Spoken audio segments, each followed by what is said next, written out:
everyone, Miko here with Behavior Analyst Supervisor. Thank you for joining us for our free Wednesday Zoom calls. Here you're watching on YouTube, but you could also join us on Wednesday. If you're interested in the link to these calls to join live, feel free to send us an email at info@behavioranalystsupervisor.com. You can also just check out our Instagram. We post questions every single day on Instagram. We also post a link to our free Zoom calls. Every Wednesday, we go through a different task list item area, such as A1. We'll talk a little bit about that task list item, and then we'll go through 3 mock exam questions relating to that task list area. We hope that this provides an opportunity for you to learn a little bit more about the task list and also dive deep into question dissection. We here at Behavior Analyst Supervisor really focus on providing explanations on why an answer is correct and why it's also incorrect. So we appreciate that you joined us. If you have any questions throughout the duration of this video, feel free to shoot us an email, hit that like and subscribe button for more information. Also, you can always leave a comment and we'll be sure to reach back out to you. Thanks again, and I'm Miko with Behavior Analyst Supervisor. You'll also be hearing from Amy and Kevin. Talk to you soon.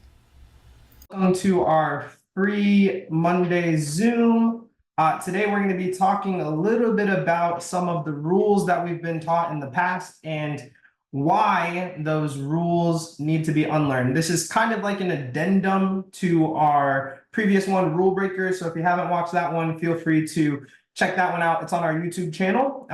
So we're going to go ahead and jump right in because I have 4 rules and I want to make sure that we get through them all. I'm going to turn my video off simply for the fact that it records over it, and I'm going to be posting this on YouTube after the fact. So turn my video off just for this part, and then I'll turn it back on at the end when we have a little bit of time for questions and answers. If you have questions throughout the process, you can feel free to drop them in the chat. I have it set up to where you can only chat me. And I do ask that you participate in answering the questions, as it just serves as a little bit of a check for understanding. So, well, let's do it. I'm going to turn my screen off, like I said, and we're going to get started. Cool. All right, so like I said, we're going to talk about rules to unlearn.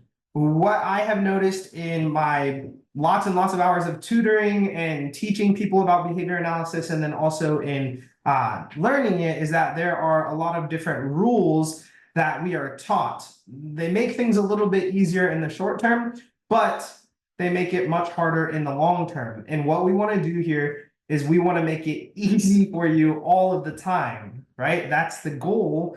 And that's what we're really trying to do. So what we want to think about are these 4 major rules. Number 1, typically you're taught per. You're taught that rate is defined by per, right? So when you're looking in a scenario, you're looking for that keyword of per. And if you see that, you're going to pick it as rate. I'm going to shatter that in just a few minutes. You're also taught that when you're discriminating between rate and count, if there's time, it's rate. So if you see some sort of time component, that makes it rate. Again, we're going to go through why that's not always the case. Another big one is increase or decrease. When we think about interval recording, partial versus whole, a lot of times we're taught that if there's a behavior that we want to increase, then we're going to use whole. And if there's a behavior we want to decrease, then we're going to use partial. We posted an Instagram question a few days back, and 99% of people got the question wrong. And it was due to the fact that they used that increase or decrease thing. And again, we want to kind of show you how that's not always the case, and there is a more important rule that you need to know. Lastly, we're going to talk about compound schedules because, again, this is just one where it's confusing in general. And so it's easier to remember the keywords than it is to discriminate the actual scenario. So let's do it. We're going to jump into our first one, which again is the per. Rate is more than per is what I'm going to teach you. First, we have a question. The question is, Savannah wanted her behavior therapist to report the amount of behaviors that were occurring throughout the session. She reported that the client took 14 minutes to respond when an instruction was given, and that the client engaged in 18 minutes of aggression per hour-long session.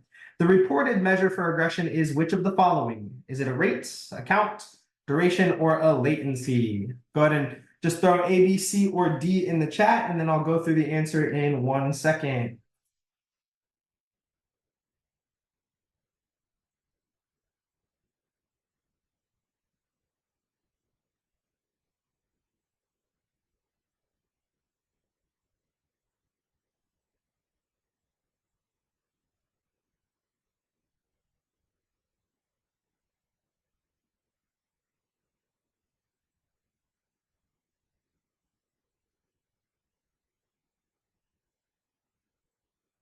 So as anticipated, there are a lot of A's in the chat. So a lot of folks are picking rate because they see per hour long session. There's a lot of B's, and then there's a lot of C's as well. And those of you who picked C, likely you've been around for a minute, and so you kind of know what you're looking for here. So the answer to this is actually C. It's going to be duration. And those of you who picked A, you likely picked it because of per. Rate is frequency divided by time. Frequency per time. This is 18 minutes of aggression per hour-long session. So what we have here, again, 18 minutes of aggression per hour-long session is a duration. Another really good measure for this could certainly be percentage. So same over same is percentage, time over time, or frequency over frequency. Both of those meet the kind of definition of percentage. And so here, though, duration is the best answer. In order for it to be rates, it would need to say 18 times per hour-long session or something along those lines. So a lot of us are taught that rate is simply per. What you need to remember is rate is frequency divided by a common measure of time. It's not just per, right?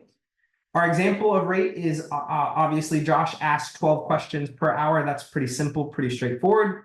Our non-example, though, is Josh asked questions for 12 minutes per hour. Again, that's going to be a duration, or it could be a percentage because we have same over same. But in general, when you're looking at rate, you always need to take a step back, fit your answer back into the scenario, and make sure that it is frequency divided by a common measure of time, and not the fact that it is just per. That keyword will kill you. I promise. You don't want to use it. You want to make sure that you're really looking in the scenario. All right, our next rule. And if you want more detail on these, this is just a 30-minute meeting. We try to reserve 10 minutes for questions at the answer or at the end, so it's really 20 minutes.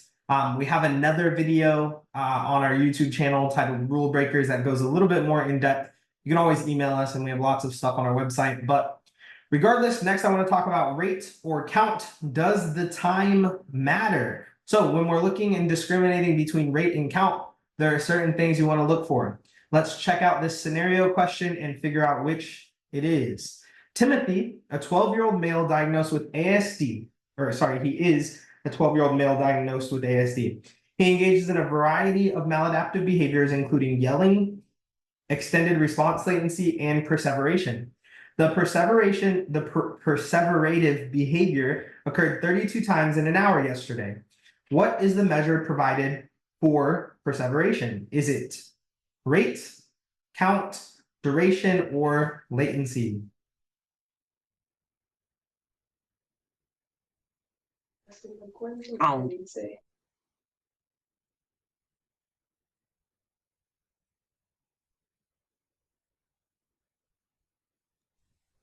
Count. Count. Make sure you just throw your answer in the chat, please. Count.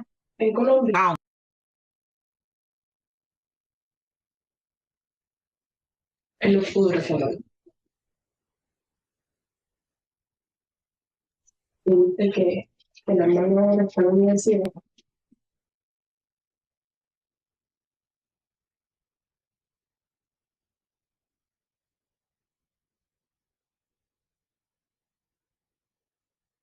All right, so we have lots of answers in the chat. Most of the answers that we have in the chat are A, rate, because they see 32 times in an hour. Usually we're taught if we have a frequency and a time component, then we have rate. This actually is not rate. This is count. This meets the textbook definition of count. And what a count is, and I'll go through that in just a second, but I want you to see 32 times in an hour is the measure provided for perseveration. In an hour does not make it a rate. It needs to be frequency divided by time. So when you look in the Cooper book, and you can go back to the glossary and look at it, this is the definition directly out of the glossary of the Cooper book. It says, count is a simple tally of the number of instances of behavior, and the observation period should be noted. What that tells me is we need some sort of frequency, right? Which was our 32. And then best case scenario, we need an observation period, an hour, 2 hours, 5 hours, 20 hours, whatever the case may be. Frequency in time is gonna be count. Frequency divided by time is gonna be rate. When we look back at that answer, in that scenario, it's 32 times in an hour. That makes it count and not rate. These are the little things that if you're a multiple time test taker and you're, somewhere along the lines of like 380 and above, these are the rules that really make a difference. So our example, Thomas engaged in 14 instances of aggression in an hour, or JJ threw 3 touchdowns in a quarter. That is our simple tally of the number of instances and the observation period. Our non-example, Mary engaged in 1 instance of inappropriate vocalization per day. That's divided by a standardized time measurement. That makes it rate. So that's the difference there. Let's keep rolling. Next, we have increase or decrease. Let's talk about our interval recording methods. Our question, Alex engages in vocal stereotypy. The behavior occurs approximately 25 minutes per session. His behavior analyst has selected a discontinuous measure to utilize in order to decrease the behavior. Which discontinuous measure did they likely use? Duration, momentary time sampling, partial interval recording, or whole interval recording?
All right, so many of you have selected partial interval recording as the measure here, and likely you're picking partial interval recording because it says decrease. So we want to decrease the behavior. A lot of us are taught, and probably someone had like a session where they're like, oh, partial with the caret pointing down, we use partial to decrease. Whole with the caret pointing up, we use whole to increase. Again, stop. That is not always accurate. If it's a very simple question and it just says if you want to decrease a behavior, what is the discontinuous measurement that you would use most of the time, then you could use partial. And if you want to increase, what would you use most of the time? Then you could use whole. However, first you need to be thinking about the validity of the measure, right? Validity is, am I measuring the proper dimension? Whenever we think about measurement, validity is the first thing we look at. I was working with these individuals who I was tutoring on a weekly basis, and every session I would get with them and they would ask, hey, what measure would I use for X behavior? And I can't answer the question. What I need to know is, what do you want to know about the behavior? What dimension of the behavior are you looking to capture? So if you're struggling with section C, you really have to put validity at the forefront of everything that you're asking. And validity, once again, is, am I measuring the proper dimension of the behavior? So the answer to this is going to be whole interval recording. Probably some of your minds are boggled. However, what you need to remember is partial interval recording is typically used for behaviors that we would use rate or frequency with. And that's because partial interval provides a crude or rough estimate of the rate or frequency. Whereas whole interval, we typically use for behaviors we would track with duration, because whole provides a crude estimate of the duration. When I say a crude estimate, what I mean, partial, right? If the behavior happens at all during the interval, I can say it occurred 1 time. That's my estimate. My estimate of the rate or frequency is 1, right?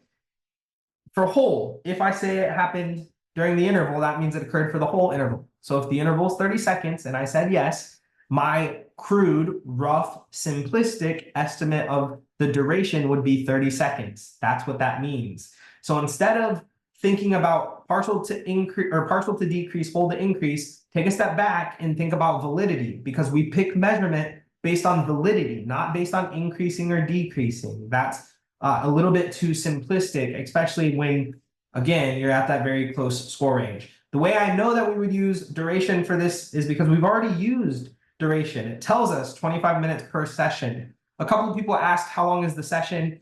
If it was a short session, then maybe momentary would be good because it's happening so frequently. But as written, we would just go with whole. The information provided to us leads us to whole as the best choice. And then we're not picking duration because it says discontinuous measure. Duration is a continuous measure. All right, like I said, partial provides a rough estimate of the rate or frequency, while whole provides a rough estimate of the duration. That's an extremely important thing to remember. All right, our last one, and then we'll open it up to a few questions. Compound schedules, keywords to forget, not to remember, but to forget. Brenda's teacher set each student up with a reinforcement procedure that requires that they finish 1 minute of silent reading and then another 5 minutes of silent reading. When both of these criteria are met, the student is provided with reinforcement. This most closely resembles a concurrent schedule, a conjunctive schedule, an alternative schedule, or an interval schedule.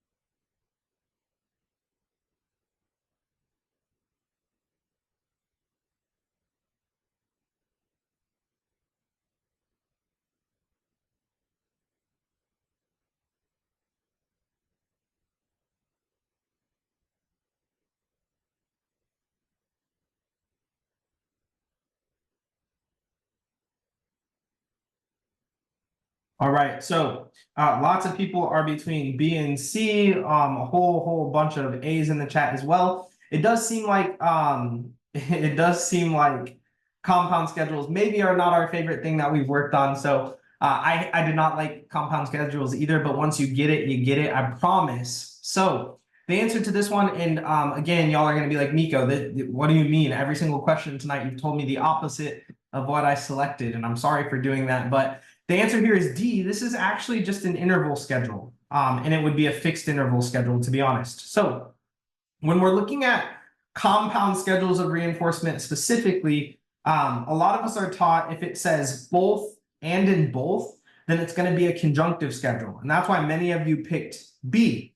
However, before you pick conjunctive schedule, you need to remember that in a conjunctive schedule, it needs to be one behavior. This meets it. We don't know what the behavior is. Oh, no, we do. It's silent reading. So it is a singular behavior, so I would check that box.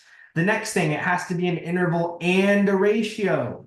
This is not. This is two intervals. It can't be conjunctive. It can't be alternative because alternative is also an interval and a ratio.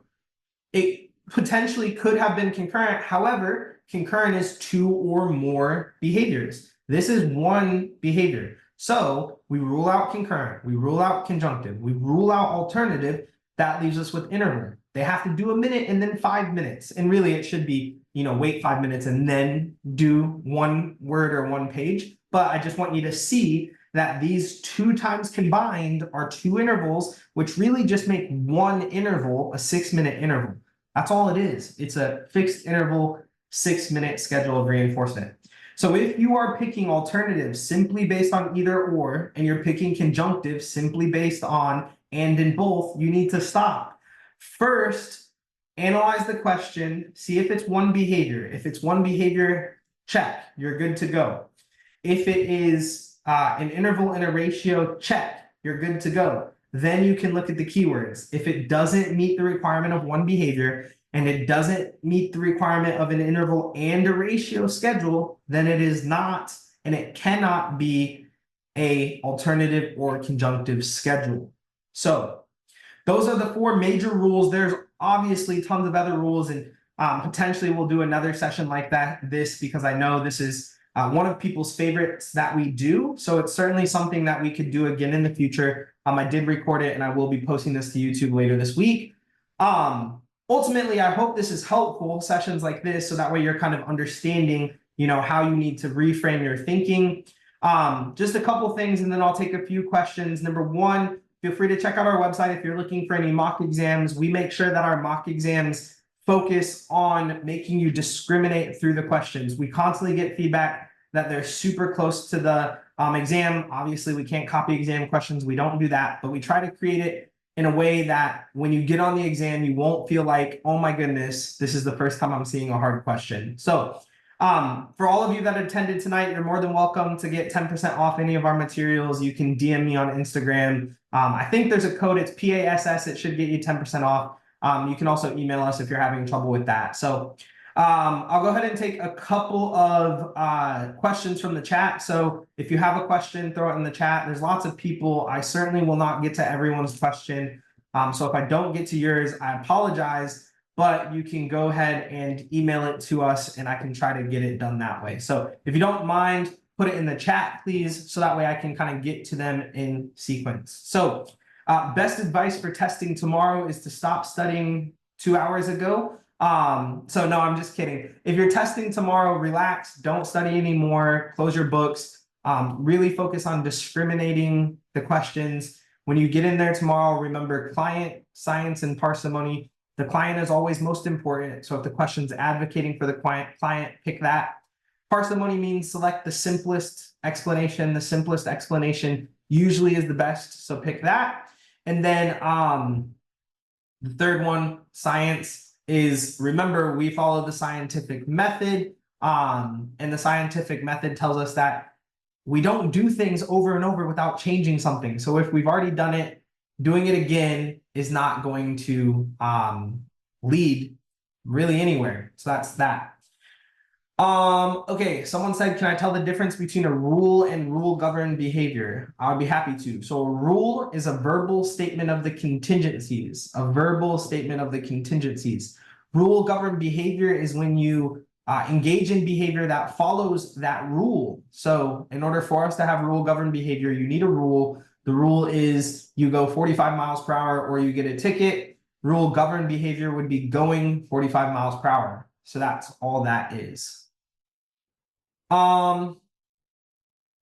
Difference between criterion referenced assessment and curriculum. So criterion reference means there's a certain criterion, such as like the VB map and the ABLES. Those are criterion reference. There's a criteria that you meet for the assessment. There's a specific way that you run it. You run it the same every single way or every single time, no matter who's running it. There's a set like thing that you do. Think about like standardized tests as being criterion referenced. Curriculum based could be anything. If I have a curriculum that I want to teach my clients, such as like the spelling words or the vocab for the month, curriculum reference would be that curriculum that I create. So that's the difference there. There's a brief bit in the Cooper book about those. So probably have time for maybe like 1 or 2. So let me look through the chat. If you haven't put one and you want to go through one, feel free to put it in. A couple of announcements while I'm doing that. Again, number 1, feel free to check out our website. You can use the code PASS for 10% off of anything. If it's not working, just email us. We can hook you up with that. The other big thing is to really make sure that when you're taking mock exams, you're taking mock exams with feedback. The feedback is going to be extremely important in helping you understand why you got a question right and why you got a question wrong. And so you really want to focus on that piece of things. Also, we try to give away a free mini mock at each of these. And our winner today, 1 second, let me just spin this thing with everyone's names in it.